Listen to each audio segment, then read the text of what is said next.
Më 7 tetor, Shqipëria do të bëhet zyrtarisht pjesë e sistemit SEPA, zonës së pagesave të unifikuara të euros.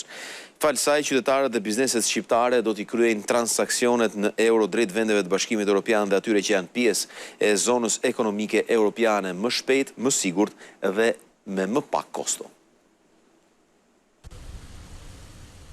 Nga data 7 tetor, Shqipëria do të bëhet pjesë e sistemit të pagesave SEPA, një hap historik për modernizimin e pagesave ndërkufitare. Për Bankën e Shqipërisë, qytetarët dhe bizneset janë ata që do të përfitojnë nga shërbime më të shpejta, më të lira dhe më të sigurta. Pjesë tjetër e cila përfiton janë shkëmbimet tregtare, sigurisht kanalet e remitantave, tarifa më të reduktuara për dërgimin e tyre dhe për marrjen, turistët që vinë dhe shpenzojnë kohë dhe vlera monetare në Shqipëri. Sipas Bankës së Shqipërisë, futja në SEPA pritet të nxjisë përdorimin e kanaleve digjitale dhe të ulë përdorimin e keshit në ekonomi, duke forcuar formalizimin dhe transparencën financiare. Pritet që të ulen të paktën me 5 herë këto komisione. Transaksionet elektronike, të cilat kanë një vlerë nga 0 deri në 100.000 euro, nuk mund të tarifohen si komisione më shumë se sa 0,01% e vlerës së dërguar. Ekspertët theksojnë se përfshirja në SEPA është një proces i gjatë që është shoqëruar me përshtatjet e infrastrukturës teknologjike, rregullave ligjore dhe sigurisë së transaksioneve. Është risi në ligjin për shërbimet e pagesave, ku një kapitull i veçantë i dedikohet vetëm mbrojtjes konsumatorit. Mendojmë që në kuadrin ligjor dhe regulativ këto janë më se të vendosura dhe funksionojnë normalisht. Përmes SEPA-s, Shqipëria jo vetëm që lehtëson qarkullimin e paras dhe investimeve, por afrohet edhe më shumë me tregun unik evropian, duke sjellë përfitime të drejtpërdrejta për ekonominë dhe qytetarët.